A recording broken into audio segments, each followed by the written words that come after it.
Okay, I'm going to solve the equation. Hang on. Okay. Whoops, that's...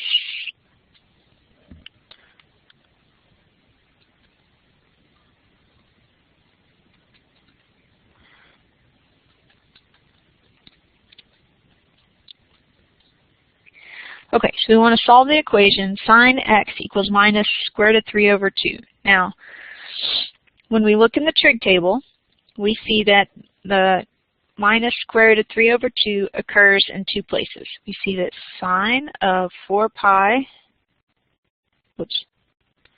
over 3 equals minus the square root of 3 over 2. And we see that sine 5 pi over 3 equals minus square root of 3 over 2. Now we could go and graph this like we did last time, but what we should have picked up on is that the general solution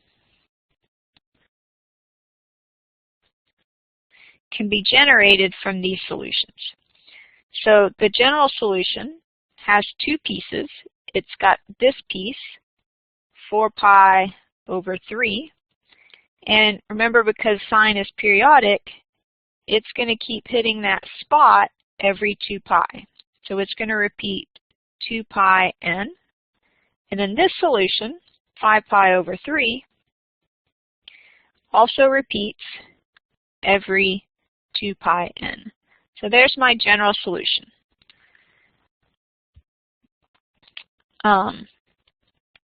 Now, taking the general solution, I can find all of the solutions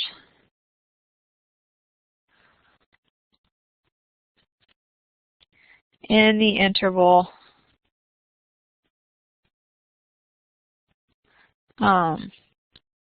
0 to 5 pi. So that's kind of a weird interval, but it doesn't matter. So we let n equal 0, and we plug into our general solution. So we get 4 pi over 3 plus 2 pi times 0. And we get 4 pi over 3. We take 5 pi over 3 plus 2 pi times 0 equals 5 pi over 3. Now we let n equals 1, and we get 4 pi over 3 plus 2 pi times 1. And so that gives me 10 pi over 3. And then we have 5 pi over 3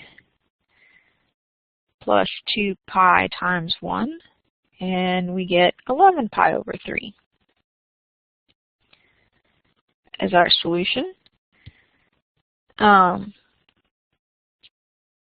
And there might be a couple more, so we keep going. Let n equals 2, and we get 4 pi over 3 plus 2 pi times 2, and now something happens. 4 pi over 3 plus 4 pi. Okay, now 4/3 is more than 1, so this is 4/3 plus 4. That's going to be bigger than 5 pi. So we've gone past, this one takes us past the end of the interval, so we don't use it.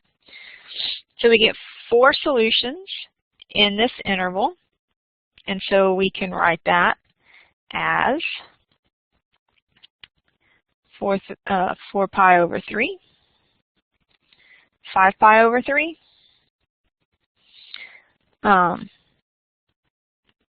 what was it?